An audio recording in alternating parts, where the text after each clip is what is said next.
Alors, sur la partie sur la purification des péchés, Jean Climac trace 3 degrés.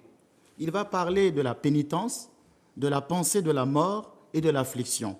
Il parle de la pénitence en disant ceci: rien n'égale ni ne surpasse les miséricordes de Dieu.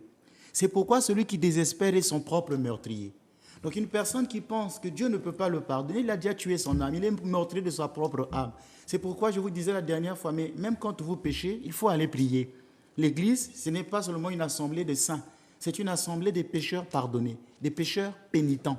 Pas des pécheurs qui sont fermes dans leur péché, mais des pécheurs qui veulent changer de vie. C'est en ce moment-là, l'Église est un hôpital, parce que l'on cherche à se libérer des habitudes pécheresses que nous avons acquises dans le monde. Et pourquoi Jean Climac dit que vous allez tomber, le juste tombera 7 fois, comme dit la Bible, mais 7 fois il se relèvera. Donc chaque fois que vous tomberez dans le péché, vous ne devez jamais sous-estimer la miséricorde de Dieu. C'est pourquoi celui qui désespère est son propre meurtrier. Rien n'égale ni ne surpasse les miséricordes de Dieu. Et c'est pourquoi il propose la pénitence comme étant la voie royale pour obtenir cette miséricorde de Dieu. La pénitence est la voie royale pour obtenir cette miséricorde de Dieu. Ensuite, il va parler de la pensée de la mort. Il est impossible de passer pieusement le jour présent si nous ne la considérons pas comme le dernier de notre vie. Donc, quand nous nous levons le matin, nous devons nous dire que nous ne verrons pas le coucher du soleil.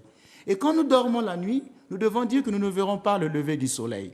Donc, il faut toujours vivre dans cette pensée de la mort, que la mort peut arriver à l'instant même.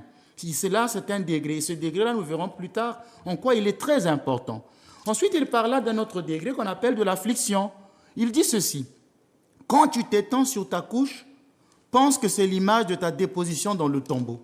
Donc, que le lit est le symbole du tombeau. C'est pourquoi, d'ailleurs, dans la prière des Complis, on le dit: ô Seigneur, ce lit sera-t-il mon tombeau? Et tu dormiras moins. Quand tu prends un bon repas à table, pense que tu serviras toi-même de triste pâture au verre, et tu y trouveras moins de plaisir. Et en buvant de l'eau, n'oublie pas que la soif que cause la flamme future, et tu feras certainement violence à la nature. En fait, il montre déjà 3 grands exercices spirituels: la veille, le jeûne et penser à l'idée de l'enfer éternel. Donc voilà cela appelle ça de l'affliction. Donc pour nous résumer dans les 3 degrés, il y a la pénitence, la pensée de la mort et l'affliction.